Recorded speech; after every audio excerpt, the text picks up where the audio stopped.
The hotel where the wedding was to be held suddenly caught fire, and my fiancé didn't hesitate to carry my fainted cousin out. Mom and Dad, along with my brother, hurriedly carried away the wedding gift that my cousin had made, fearing that she would be upset. And I, with a sprained ankle and unable to move, was forgotten by everyone in the sea of fire, my body severely burned. Looking at the layers of gauze wrapped around me, they showed expressions of disgust. How are you so unlucky that the wedding could catch fire? It scared Lydia so much that she fainted. Anyway, you can't face anyone looking like this, and Lydia is about the same size as you, so why not let her stand in for you and hold the wedding first? I nodded calmly in agreement and turned to finalize the arrangements for the overseas assignment with my supervisor. A month later, the day I boarded the plane was also the day my cousin and my fiancé held their wedding. I don't want my blind fiancé or my biased family anymore. Why is it that after I left, they all regretted it? The story begins. 15 days before Lydia and Aaron's wedding, I received a call from my brother. He opened his mouth to question. Did you make your friend comment those nonsense things under Lydia's Facebook? Do you know that Lydia cried because of those words? You should hurry and apologize to Lydia. He didn't know that I, on the other end of the phone, couldn't even hold my phone steady. Because the wound had become somewhat infected, dozens of blisters all over my body had been popped. Even after taking a lot of painkillers, I still hurt to the point of being unable to bear it. I really want to tell my brother that I have no idea what happened.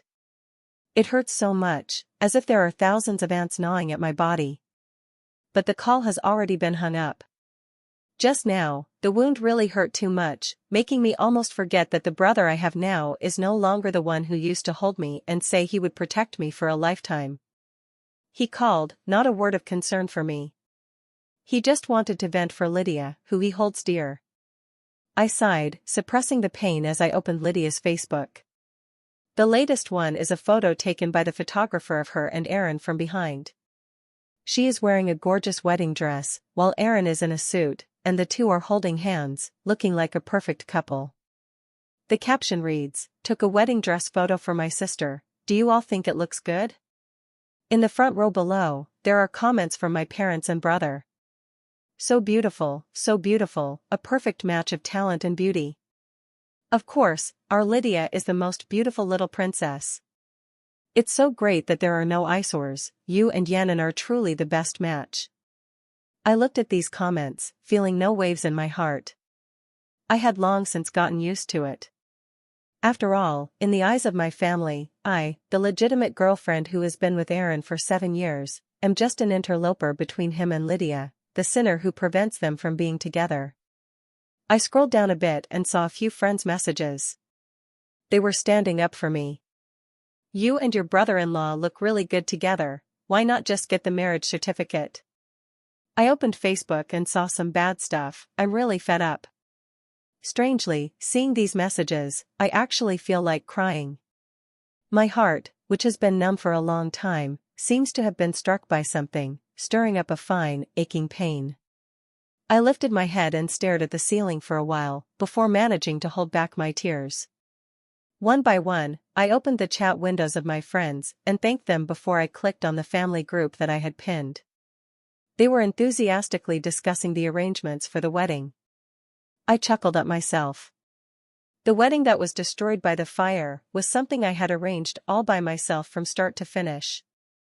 Once everything was arranged, Lydia simply mentioned that she found it bland and wanted something more dreamy, which was when Aaron first contacted the wedding planner. Next to my meticulously designed crystal ornaments, there were many pink feathers that looked completely mismatched. The severity of the fire was greatly due to those pink feathers. But my family and my fiancé completely forgot that it was Lydia's suggestion and shifted all the blame onto me. In this group, the 5 of them use the same series of cartoon avatars. Lydia is the little princess adored by all, with her parents and brother as the king, queen, and prince. My fiancé Aaron uses a knight avatar that is clearly a couple's avatar with the little princess. But he clearly told me before that he added too many leaders on WhatsApp and couldn't use 2 childish profile pictures. Perhaps after meeting Lydia, his principles changed. I stared at the similar profile pictures of those 5 people for a long time before finally sending a message. The wedding photos are quite nice, I don't know about the comments, sorry. My appearance instantly silenced the group that had just been passionately discussing the wedding arrangements.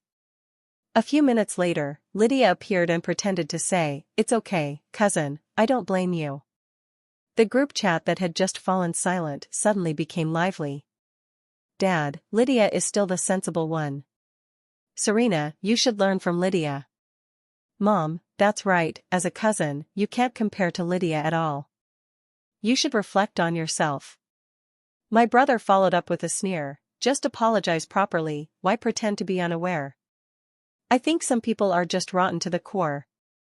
In the face of their belittlement, I did not cry and explain as I had before, nor did I make a scene. Because over the years, this kind of situation has happened far too many times. I know that no matter what I say, they will not believe me. So why waste my breath? I calmly muted the group chat, unpinned it, and didn't say another word. Fortunately, after enduring the pain of these days, the wounds on my body have also started to heal slowly. My days in the hospital can be considered quite leisurely. Compared to the constant flow of visitors in other wards, my room is truly desolate. Only occasionally do a few friends take time off to come see me. But adults have their own difficulties, and they can't always be by my side. Even the nurse couldn't help but ask me if there was no one at home to take care of me anymore. I just smiled and thanked her for her kind concern for me. However, I never expected that 10 days before the divorce ceremony, I suddenly saw my parents and brother, who had never appeared before, at the hospital. They looked anxious, their faces filled with worry. It's impossible to say that my heart isn't touched at all, but it's only for a moment. I know very well that they are not here to see me. Sure enough, the elevator doors opened, and Lydia, sitting in a wheelchair, was pushed out by a man. When she saw her parents and brother, a happy smile appeared on her face, and, "Uncle, cousin, why are you all here?" "I just twisted my ankle." "You child, twisting your ankle is no small matter, it must hurt a lot, right?" Mother's eyes were filled with compassion. I hid in the corner, quietly watching, lowering my head to glance at my foot, which had almost healed. During the wedding rehearsal, I was pushed by Lydia and fell to the ground, also twisting my ankle. But at that time, Mom just held Lydia in her arms. She said, "It's just a sprained ankle, how much could it hurt?" Lydia didn't do it on purpose. She told me not to fuss over such trivial matters with my sister, but now she says that twisting an ankle is not a small thing. I took a deep breath, feeling like a stranded fish. My home is clearly not far from me, yet I can't go back. I can never go back. 3 days later, I handled the discharge procedures by myself. When I walked out of the hospital, no one came to pick me up. Everyone is helping with the rehearsal at the wedding venue. My dear cousin Lydia, afraid that I wouldn't know, recorded all those sweet and warm moments and sent them to me. Perhaps it was because I had seen so much that my heart, which would originally feel pain, gradually became numb. I took a taxi back home, preparing to pack my luggage for going abroad. When I entered the password that hadn't been changed for many years, I received the prompt incorrect password. The original password was the birthdays of my brother and me. When it was set, my parents said that this way they would never forget the birthdays of their 2 treasures for a lifetime. But later, even with this password, they forgot my birthday countless times. Now they have changed the password, and no one has told me. I tried many times, before finally giving up and calling my parents. After refusing twice, they finally agreed to answer the phone. It's very lively over there, as if they are having a meal. I heard my brother teasing Aaron that his eyes are about to grow onto Lydia. The next moment, Mom's voice rang out. "Don't you know we're eating? Is there something that can't wait until later?" Listening closely, I could hear that her tone was not only impatient but also carried a hint of guilt. Maybe it's because of Aaron, I thought to myself, but I didn't say it out loud. The password at home has changed, I can't get in. Mom was taken aback for a moment, as if a bit surprised. you're back home from the hospital?" Realizing she had asked a very silly question, she fell silent for a moment but didn't tell me the password. "You should go stay at the house in the south of the city first." Her avoidance made me keenly aware that something was wrong. "Did you go into my room?" With a question full of speculation, my mother suddenly became furious. "Why are you so heavy-hearted? What is there in that little room of yours that is worth our concern?" "Enough, I won't talk to you anymore, we still have to eat." The phone call was hung up. I stood at the door, staring at the keypad lock for a long, long time. After entering, the door opened after my brother and Lydia's birthday. I can't quite describe how I feel. Am I sad? It doesn't seem so. Am I angry? Not really. It just feels like a sense of as expected. Walking into this home where I have lived for over 20 years, I realized that so many things have changed. At my last wedding, my parents and brother found it troublesome, so they let me leave from the hotel, and not even a single character of joy was posted. This time, the house was decorated with lanterns and colorful banners, even the bathroom had red double happiness characters pasted on it. The family photo placed next to the TV cabinet has also turned into another group photo of 4 people that I have never seen before. My heart trembled as I walked straight into the small room that belonged to my corner. Pushing the door open, my bed was gone, the table and cabinet were also gone, and it was filled with various wedding-related clutter. No wonder Mom wouldn't tell me the password. It turns out that in this house, there is nothing of mine anymore, and there is no place for me to belong. I find it strange myself that at this moment, I can actually smile. It's just that my face feels inexplicably a bit itchy. Stepping out of the house, a gust of wind blew, and I felt my hands sticky, only to realize that I had been crying. It was probably just bad luck. When I got downstairs, I happened to run into the 5 people who had just finished their meal. Mom and Dad and my brother walked behind, while Aaron and Lydia held hands, like the most ordinary couple, walking in front. They bumped into me, and the 2 of them awkwardly let go of each other's hands. "Cousin, it's not what you think." Lydia put on an innocent look, but the pride in her eyes was almost overflowing. Aaron, standing beside her, also shielded her behind him, as if afraid I would do something. "What Lydia said is true, Serena, we are just following what the photographer said about developing feelings." I looked at my lover, with whom I had been in a relationship for 7 years, and tugged at the corner of my mouth. I didn't misunderstand." My parents and brother rushed over, immediately scolding me. "Serena, can you be a little more sensible? Look at yourself now. If it weren't to help you, Lydia wouldn't be with Yen and—" "I know." My voice interrupted their chatter. "I know it's all for my own good, and I really appreciate it. Mom, weren't you the one who wanted me to move to the south of the city? My taxi is almost here." Until I left, those 5 people still stood in place, their faces showing confusion, as if they couldn't understand why I suddenly seemed like a different person. Yes. When I still cared about them, I was like a hysterical madman. I don't understand why my uncle and aunt, who came to attend my birthday party, died in a car accident. This sin will be placed on my head. I don't understand why after Lydia moved into my house, my parents and brother would think that being good to me is being unfair to her. I also don't understand, clearly having promised me that he would always favor me and only love me, why Aaron gradually started to have feelings for Lydia. They all think I am the bad person, the one who bullied the innocent Lydia. The innocent Lydia was showered with love and received everything I wanted.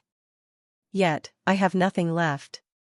In the midst of the raging fire, when I saw them one by one abandon me, I understood that no matter what, I could never compete with Lydia. I no longer wanted to fight, nor did I want to go mad. In the next 2 days, I repurchased the things I needed to take with me.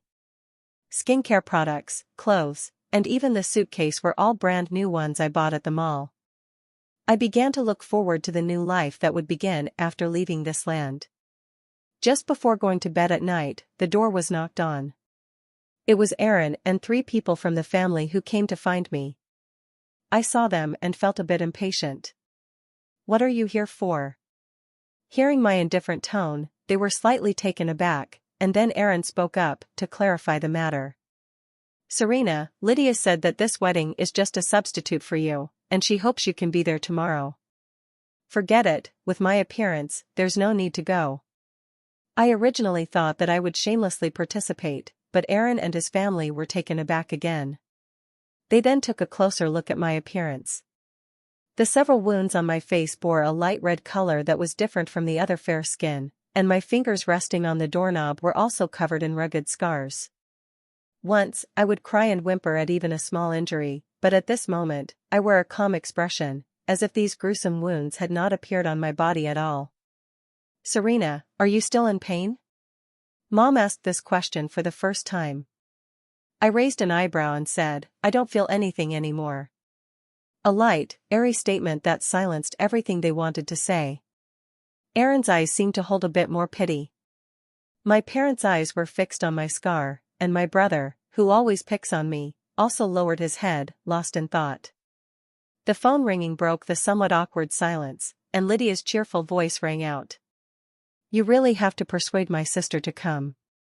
I'm really afraid she'll misunderstand something. If she doesn't come, I won't feel at ease. Yes, we need to reassure Lydia. The four of them, feeling a bit awkward upon hearing my refusal, seemed to suddenly find their reason. Serena, you should have heard, you must come tomorrow. Aaron grabbed my wrist. Even though it's Lydia standing in for you, you are the true star of the wedding. Yeah, if you don't go, it won't be good if others misunderstand. I listened to their advice, feeling a bit impatient. I raised my hand to check the time, it was already very late. Tomorrow's flight is an early one, and I don't want to waste time with them, just nodding along randomly, which is how I sent them away. The next day, I got up very early. When I was getting ready to board, Lydia had already posted a photo of her makeup on Facebook, accompanied by a shy expression. I just liked a post, and the next second, I saw a message from Aaron. Serena, when are you coming? Lydia said she prepared a dress for you, don't be too late and let her good intentions go to waste. He only felt that Lydia was kind, completely forgetting that I had scars and couldn't wear a dress at all. I replied to him with 3 words. Let's break up. Then I turned around and added him and everyone in the family to the blacklist, walking towards the boarding gate without looking back. Seeing that message and realizing he had been blocked, Aaron felt an inexplicable sense of panic, as if something was slipping out of his control. He called me frantically, but unfortunately, my phone was in airplane mode, and he couldn't reach me at all. Not just him, but anyone in the house had no way to contact me. Mom and Dad were extremely anxious, and my brother even drove directly to the house in the south of the city to look for me. Just like the home I lived in for over 20 years, this room has left no trace of me. Everything has been cleared away by me. After getting off the plane and turning off airplane mode, I saw that there were over 100 missed calls on my phone. It was then that I remembered I had only blocked them on WhatsApp and forgot to block their numbers as well. Just as I was about to operate, another call came in. I pressed to answer. The person across seemed quite anxious. Serena, where have you been? Do you know how worried we were? I looked and saw that it was actually my brother's call. Would he be worried about me? I didn't believe it. Is something wrong? I replied briefly with just 2 words. Yet, I didn't know how I had triggered his sensitive nerves. What do you think? Of course there's something going on. Do you have any idea how much trouble your sudden disappearance caused? Your friends caused a scene at the wedding, all saying that Lydia was the mistress who interfered in your relationship, and they made her cry. Are you trying to get back at Lydia on purpose? My brother instinctively began to blame me. After saying that, he felt a bit inappropriate himself. I didn't mean it that way. I chuckled lightly and interrupted him, isn't she? When I brought Aaron home, looking forward to marrying him, wasn't it Lydia who used all her wiles to catch his attention? The brother seemed to want to refute, but found no reason to exonerate Lydia. Why is Lydia getting closer and closer to Aaron? Doesn't she know he's someone else's boyfriend? Suddenly, the older brother felt a bit flustered. If Lydia really did it on purpose, then would their favorite aspects of her, her innocence and simplicity, still be genuine? He was unwilling to think deeply and habitually turned the blame towards me. Even so, she is still your sister. Have you forgotten how Uncle and Aunt died? I know that during this time, Mom and Dad have been so busy with the wedding that they've neglected you, and we will find a way to make it up to you. Hurry back now, and help clarify things for Lydia. I let out a cold snort and finally spoke the words that had been buried deep in my heart. Was my uncle and aunt's death really my fault? I was just an 8-year-old child, I was merely celebrating a birthday. I didn't drive their car, and I didn't crash into their car either. Don't you find it ridiculous that you use this reason to cover up your bias? After saying that, I hung up the phone. Not wanting to be disturbed anymore, I blocked all their phone numbers. My friend also sent a message at this moment, excitedly urging me to take a look. I opened the video they recorded. In the video, Lydia was wearing a much more glamorous wedding dress than the one I wore last time, leaning against Aaron like a little bird. My existence seems to have been completely erased, even the welcome sign at the door only has Lydia and Aaron's names on it. Many guests were somewhat puzzled, not understanding why the bride had changed in just a month. Aaron, who was being held by the person he liked, should have been very happy, but he looked as if he was burdened with worries, even his smile seemed forced. The Song family beside them was the same, not knowing what they were thinking. The officiant asked, "Mr. Aaron, do you take Miss Lydia to be your wife?" He suddenly came to his senses and said something that shocked everyone in the room. "You called the wrong name, right? It should be Serena." Lydia's face suddenly fell. It's very simple, all of this was planned by her. She wasn't that kind-hearted at all, willing to take my place in the wedding. What she really wanted was to completely replace me. Having Aaron and the family bring me here was just so she could enjoy the sight of my sadness and despair.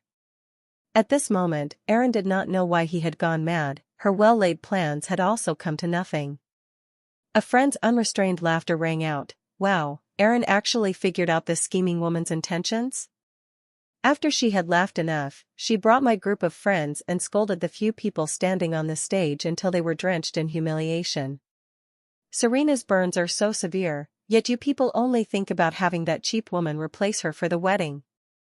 During the month she was in the hospital, did any of you go to see her? Do you know how much pain she is in? A bunch of brainless idiots, just buzzing around that cheap woman like flies, abandoning your own daughter, your own sister, and your girlfriend of 7 years. Do you even have a heart?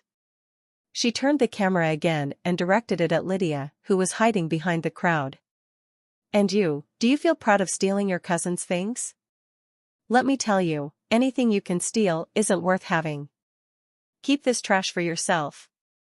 They thought for a moment, then fiercely tore the veil from Lydia's head before leaving under everyone's gaze. The video ended, and my friend told me that although it was a bit late, they had at least vented for me. My eyes suddenly turned red, and my hands trembled as I thanked them one by one. They just laughed. What are we thanking? We're friends, and we've been fed up with that group for a long time. I suddenly felt that the place in my heart that had been blocked for a long time seemed to be suddenly cleared by a warm current. Although I chose to leave, I am not empty-handed. I still have this group of friends who love me. That night, lying on the bed of a hotel in a foreign land, I finally had a good sleep without having nightmares for the first time in a long while. 2 years after being assigned abroad, I led the overseas branch to secure a major order worth over 100 million. The news returned to the country, and the boss was all smiles, telling me to come back and that he would throw a grand celebration for me. At the celebration banquet, I saw many familiar faces. Dad, Mom, brother, and Aaron. They looked much more haggard and worn, blocked outside by the company's security, yet their eyes were red as they stared at me. Serena, you finally came back. Mom wiped her tears, her face filled with an unshakable longing. How can you just leave like that, running off to another country by yourself? You even blocked all our contact information. Do you know how worried we are about you? Dad was supporting her from the side, his expression equally agitated. Don't say anything, just come back, just come back. Aaron's gaze was also fixed intently on me. I have no doubt that if there were no security, he would definitely rush in front of me. Only the brother who has spoken to me looks at the indifference and distance in my eyes, and he becomes completely dejected. I watched coldly, without making a move, and the three excited people finally realized something was wrong. The security personnel asked me if I needed them to come in. I tugged at the corner of my mouth and, under their expectant gazes, spoke lightly. Take them away, I don't know them. No, Serena, you're still angry, aren't you? Aaron, in a fit of excitement, broke free from the security's hold and rushed in front of me. He held me tightly in his arms, as if embracing a treasure that had been lost and found again. Your scar has healed, did you have surgery? It must have hurt, right? I didn't answer. After going abroad, I did have surgery. To fix these ugly scars, I can't even remember how many times I lay on the operating table. But what does this have to do with Aaron? He cried. I was wrong. You waited so long for the wedding, I shouldn't have let Lydia take your place. I've been waiting for you to come back, so we can have another wedding, one that's better, more magnificent, okay? I loathed it to the extreme and forcefully pushed him away. What were you doing all this time? Weren't you enjoying the ambiguity with Lydia? When I said this, Aaron's eyes lit up instead. You're still bothered by it, aren't you? You're jealous. I knew you still haven't let go of me. Serena, I really know I was wrong. There's no one in this world who loves me more than you do. If it weren't for you being by my side, I wouldn't have achieved what I have today. His words left me momentarily dazed. Yes. I accompanied him from our student days to the workplace, and when he started his business, I also worked hard to help him secure clients. The hardest year, we didn't even have enough money to buy 2 lunches. He swore he would treat me well for a lifetime, always favor me, but what does that matter? A vow is only valid the moment it is spoken. He still remained detached. I took a step back, keeping my distance from him.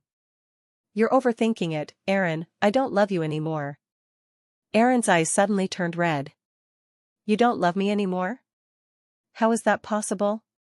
Serena, you're lying to me, right? I had never seen him so disheveled, so humble. But my heart could no longer stir with even the slightest flutter. I didn't lie to you, just go.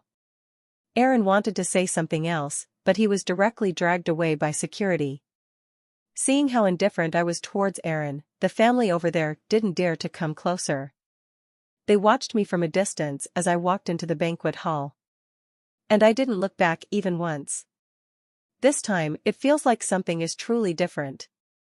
After returning to my country, I moved into the apartment I had bought outright and invited friends I hadn't seen in a long time.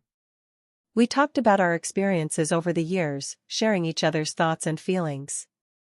The atmosphere was just right, but my door was knocked on. Through the peephole, I saw my parents and my brother. They didn't know how they found out my address, yet they came over to look for me. I didn't open the door and went straight back to the room to continue playing with my friends. Until the sky gradually darkened and my friends were ready to leave, I opened the door only to find that my parents and older brother were still standing outside. They had a flattering expression on their faces as they raised the bag in their hands. Serena, we bought the best sweet and sour fish from Jiwei restaurant. Do you want to give it a try?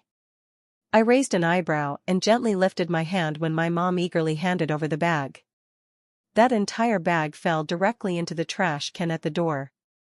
Lydia, who hadn't been seen for a long time, suddenly rushed out. Cousin, how can you so disappoint aunt and uncle with their good intentions? I know you've always felt that I took away their affection for you, but now that I've moved out, you don't have to worry anymore. Lydia spoke, tears streaming down her face. That look, as if she were being bullied by me, this wicked woman. After all these years of pampering, Mom, Dad, and my brother can no longer bear it. We know we have let you down and made you sad so many times, but we are a family, can't we be more understanding and tolerant of each other? Lydia has really been very sensible, she has already moved out to live on her own. What more do you want us to do? I hadn't even spoken yet, and a friend who had a bit to drink was already getting worked up. Pa, what mutual tolerance and understanding? There has never been any mutuality, it's always about Serena understanding you. Besides, Lydia moving out is something she should have done a long time ago. Squatting in someone else's home while subtly pushing out their daughter, only you people who can't tell right from wrong treat her like a treasure. What you just said makes it sound like our Serena bullied her and let you down. Let me ask you this, who among you still remembers that Serena is allergic to fish? I patted my friend's head. Alright, don't get angry over these unworthy people. Unworthy people? Are they talking about them? Also, how could they forget that Serena is allergic to fish? It seems that Lydia said that her favorite food is fish, right? I remember the fish that was essential at every meal on our family dining table, my parents' and brother's faces ashen. They watched me send my friend off, watching the door close once again in front of them. Yet they no longer dared to ask whether I still considered them family. They are afraid of receiving that unacceptable answer. After that day, whenever I went out, I would always see a few ominous figures. Sometimes it's my parents, sometimes it's my brother, sometimes it's Aaron. They seem to treat this place as some kind of sacred spot for checking in, coming over every now and then, with that kind of heart-wrenching pity that makes others look at me with disgust. I can only try my best to ignore them. But a few of them still affected the other neighbors in the community. After the property management contacted me, I could no longer tolerate it and let those people, who were like electric poles, who stood downstairs every day, into the house. They entered with surprise and restraint, stepping in cautiously. Your house looks great. Aaron glanced around and awkwardly complimented. He never knew that I actually had such a zest for life. There are many green plants at home, looking vibrant and full of life. Do you really like to plant flowers? I have a garden at my villa where I can plant them. Mom and Dad nodded repeatedly. Yes, yes, there is also a place at home to plant flowers. I took a small sip of coffee. No need, I won't be staying in the country for long. Hearing this, the four of them were taken aback. Aren't you planning to go back to your country to develop? It would be so much better to be closer to home. I smiled, the smile carrying a sense of detachment and indifference. My home is not here. Mom got excited again. How could you not be here? Serena, Dad, Mom, and your brother are all waiting for you to come home. Your home will always be here. I put down the coffee cup, the porcelain making a crisp sound as it touched the table. It was as cold as my tone. I think my meaning has always been very clear, that is not my home. Mom wanted to say something more, but suddenly she choked up. Because I took off my coat. Inside the coat, there is a camisole nightgown. The large areas of skin exposed are marked with pockmarked, twisted, and hideous scars. In these years, I have indeed been undergoing skin graft surgeries to make my face look almost indistinguishable from a normal person's. However, many scars on my body can never be restored to their former appearance. Mom trembled as she reached out her hand, as if she wanted to touch my scar. This was the first time she had seen the trauma that the fire had caused me so directly. How could it be? How could it be so serious?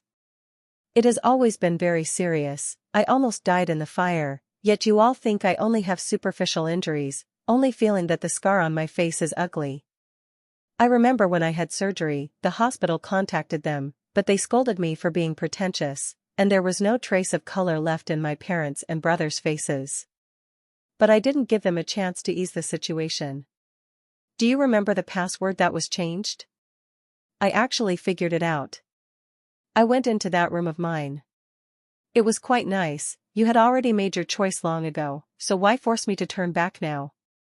A simple, emotionless question made the three members of the Song family weep uncontrollably. Serena. Dad reached out his hand, wanting to hug me. I deftly dodged, watching their eyes as if they were looking at a stranger. As for Aaron on the side, I haven't forgotten about you either. And you, stop bothering me. Everything you did with Lydia, she recorded and sent to me. Since you like her, why are you still trying to provoke me? Aaron hurriedly explained, No, it's not like that. I don't like her, I just feel sorry for her, feel heartache for her, think she's so understanding, right? Aaron, you coward, you won't even admit to your own mental infidelity. I sneered and raised my right hand. On my ring finger, there was a ring. I am already married, so stop bothering me, understand? Aaron looked as if struck by lightning. You got married? To whom?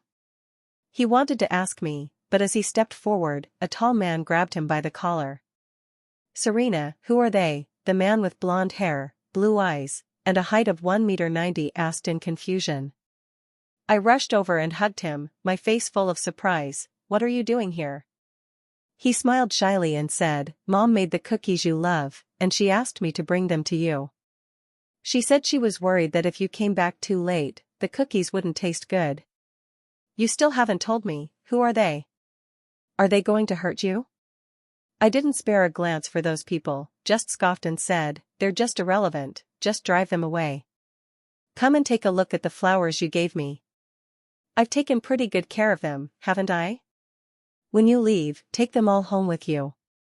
The man smiled indulgently and turned to push the few people who were dumbfounded out the door. That was the last time I saw Aaron, and also the last time I saw the Song family. By the time I heard from them again, I had already returned home with my husband. A friend maliciously sent me a message, telling me about the recent situation of those people. After Aaron saw that I was really getting married, he became gloomy and dejected, spending all day at home drinking. One time, after drinking too much, Lydia pretended to be me, and the two of us ended up sleeping together in a daze. Aaron had no choice but to marry Lydia. Life after marriage was chaotic. Lydia revealed her true colors, showing no consideration at all and spending money extravagantly. Aaron couldn't take it anymore and wanted to divorce her, but was killed by the furious Lydia. She felt that Aaron had betrayed her as well. After killing Aaron, Lydia knew she couldn't escape, so she ran back to the Song family and set it on fire. Watching the Song family struggle in agony in the sea of fire, she laughed like a madwoman. Who told you to drive me away? I finally managed to scare that annoying woman Serena off, and instead of treating me well, you actually want her back. I am your little princess, and you should all pamper me. Otherwise, I might just poison those two idiots for nothing. Her words unveiled the bloody truth. It turned out that her uncle and aunt had a car accident because she had put a little sleeping pill in their water, just to be taken to the wealthy Song family. The Song family finally understood what it meant to invite a wolf into their home, regretting their earlier decisions, but it was already too late. Dad was burned to death in a fire, my brother suffered severe burns, and my mom also inhaled too much smoke, leaving her with lifelong health issues. It was only when they felt that pain themselves that they realized what I had once gone through. It is said that later, my brother and mother still wanted to find me to win me back, even going to my lover's home. Unfortunately, I have long been financially free and have gone on a world tour with my partner. The past, in all its forms, only trapped them. I have already moved forward. The story ends.